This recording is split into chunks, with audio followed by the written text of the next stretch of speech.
আসসালামু আলাইকুম রহমতুল্লাহ। দেখুন আমার হাতে একটি ফোন আছে। সমস্যাটা আপনারা বুঝতেই পারছেন, charging error, China phone Samsung T90। শুধু এই সেট না, সকল চায়না ফোনের এই প্রবলেমটি, চার্জিং ইরোর সমস্যাটি আসলে আসলে আমরা সঠিক সমাধান পাই না। তো আজকে আপনাদের স্টেপ বাই স্টেপ সঠিক সমাধান আমি দেখিয়ে দেবো ইনশাল্লাহ। আমি ফার্স্ট বলছি, জানি না ভিতরে কী কী প্রবলেম আছে, কয়েকটি কারণে হতে পারে। তো আমি যেই কারণে হোক না কেন আপনাদের পুরো বিষয়টা কী জন্য আসে, চার্জিং ইরোর কী কী কারণে আসে, সবগুলো নিয়ে আলোচনা করবো ইনশাল্লাহ। তো যারা আসলে থেকে কিছু শিখতে চান, বুঝতে চান, জানতে চান চার্জিং ইরোর সম্পর্কে, তারা পুরো ভিডিওটা দেখবেন আশা করি ইনশাল্লাহ।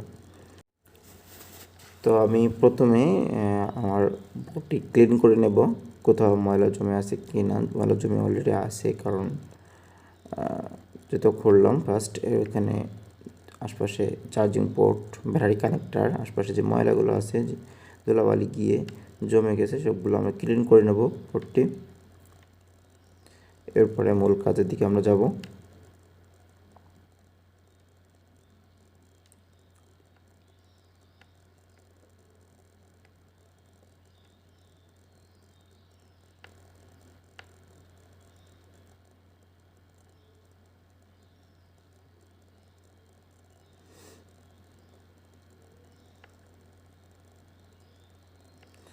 এরপর যেটা করব, দেখুন এখানে ব্যাটারি কানেক্টরের আশপাশে চার্জিং আইসি, রেজিস্ট্যান্স সব কিছু আছে, চার্জিং পোর্ট। আপনার চার্জিং পোর্টের অবস্থাটি খুব বেশি ভালো না দেখছি। তো ফার্স্ট আমি যেটা করব, প্রথম ট্রাইটা আপনারা করবেন, আমি বলি প্রথমভাবে চার্জিং পোর্টটি আপনি চেঞ্জ করে দেখতে পারেন। মানে চার্জিং পোর্টের কারণেও চার্জিং ইরো আসতে পারে। হ্যাঁ, আপনারা বলতে পারেন, অনেকে উস্তাদ আছেন যারা আমার ভিডিওটি দেখেন, যে চার্জিং পোর্টের কারণে আসবে কেন, চার্জিং এরও আসার কথা না। হ্যাঁ, চার্জ নিচ্ছে, দেওয়ার মতো চার্জ নিচ্ছে। আসলে চার্জিং পোর্টের কারণেও চার্জিং এরর আসতে পারে, এটা প্রমাণিত হয়েছে এর আগেও, যেগুলো আমি ভিডিও করি নাই। তো আমি এটা ভিডিও করছি, চার্জিং পোর্টটা চেঞ্জ করব। তারপরে যদি না হয়, তারপরে আমি অন্যদিকে যাব। যদি হয়েও যায়, তারপরেও আমি আপনাদের পুরো বিষয়টা নিয়ে আলোচনা করব ইনশাল্লাহ। আপনার পুরো ভিডিওটা দেখবেন।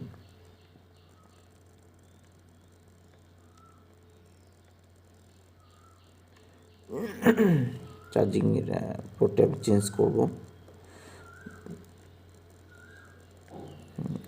তলা দিয়ে হিট দেওয়ার জন্য আসলে সরা নিলাম।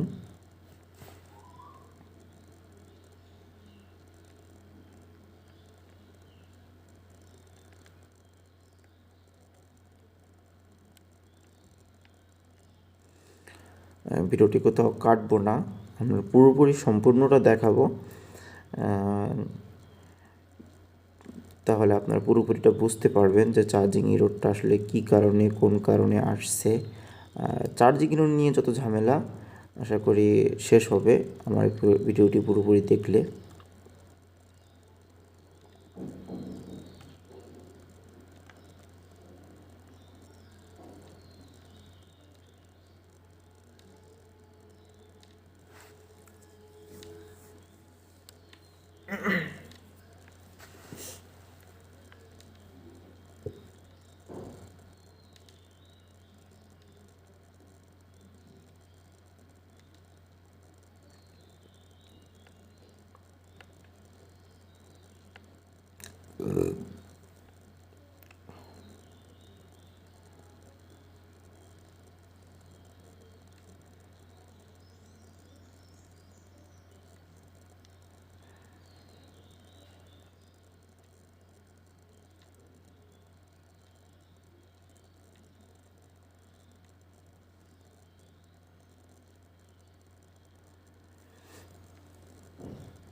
চার্জিং পোর্টটাও ঠিক করে লাগাতে হবে, কারণ আমরা অনেক সময় চার্জিং পোর্টটাও ঠিক করে লাগাই না। অনেক টেকনিশিয়ানদের দেখছি চার্জিং পোর্ট লাগানোর পরে দেখা যাচ্ছে 2-1 বার চার্জ দেওয়ার পরে চার্জিং পোর্টটি উপরে যায়।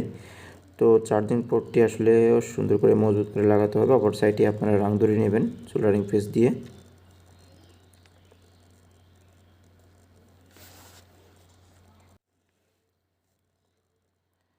তো এটি ক্লিন করে নেই বোর্ডটি।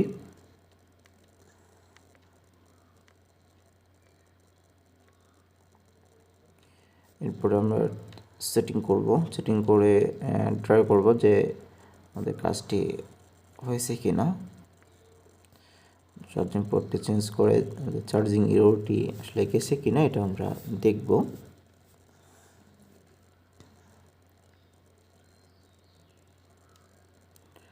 আর এটাকে একটু দেখে নেই যে ভোল্টটি আসলে আসছে কি না,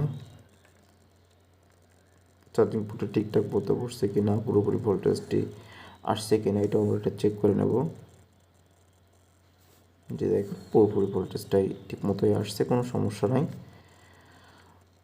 তো সেটিং করব, সেটিং করেই দেখব যে আমাদের কাজটি হয়েছে কিনা।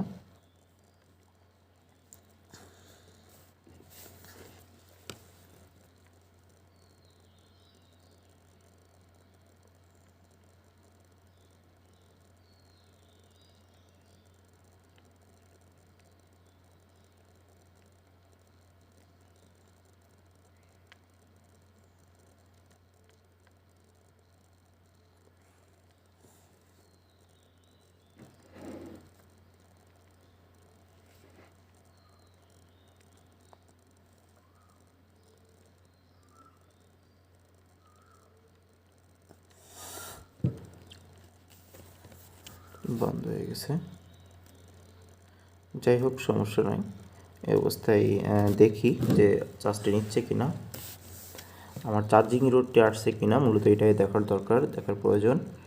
চার্জিং রোডটি আসলে পুনরায় আমরা পরের স্টেপে যাব।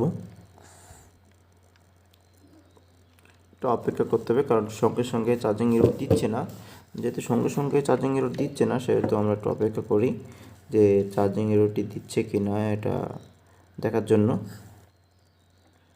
যে না, এখনও চার্জিং রোড দিচ্ছে না, আরও অপেক্ষা করে দেখি যে চার্জিং রোড দিচ্ছে কিনা। আমরা আরও অপেক্ষা করব, কারণ দেখা যাচ্ছে যে 1 মিনিট 2 মিনিট পরে 1 মিনিট পরেও চার্জিং রোড দিতে পারে, সেটাও দেখবো। 1 মিনিট লাগে না, প্রয়োজন হচ্ছিল না, অনলি 10 সেকেন্ড পরেই চার্জিং রোড দিচ্ছিল।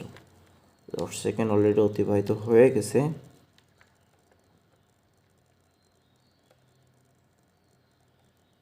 একটু অন করে দেখি, সম্ভবত অফ হয়ে গেছে, অন করে দেখি।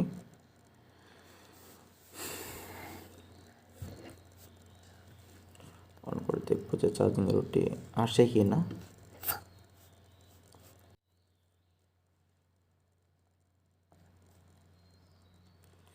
অন অবস্থায় কিছুক্ষণ আমরা অপেক্ষা করে দেখি যে চার্জিং রোডটি আসে কি না।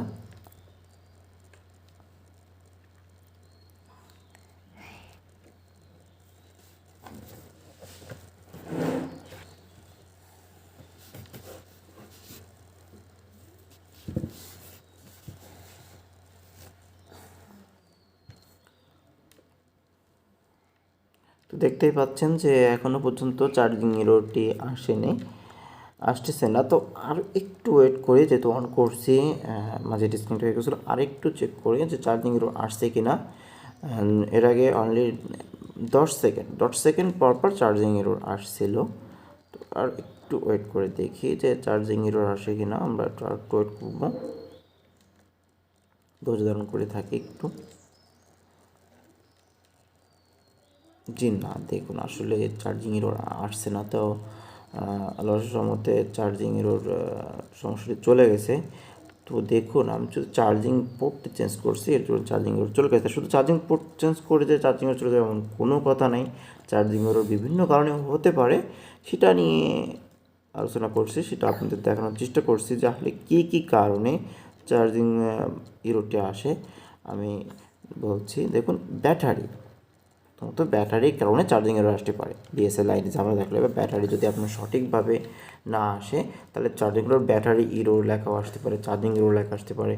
ব্যাটারির কারণে চার্জিং ইরোর আসে, একটু অবস্থা মনে হলো চার্জিং ইরোর ব্যাটারির কারণে আসে।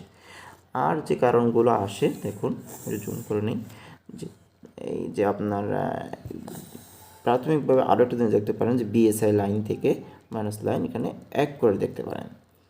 এর কারণে দিলে দেখা যায় চার্জিং রোডটি চলে যেতে পারে। এর পরে আরও একটি কাজ করে দেখা যেতে পারে যে এখানে একটি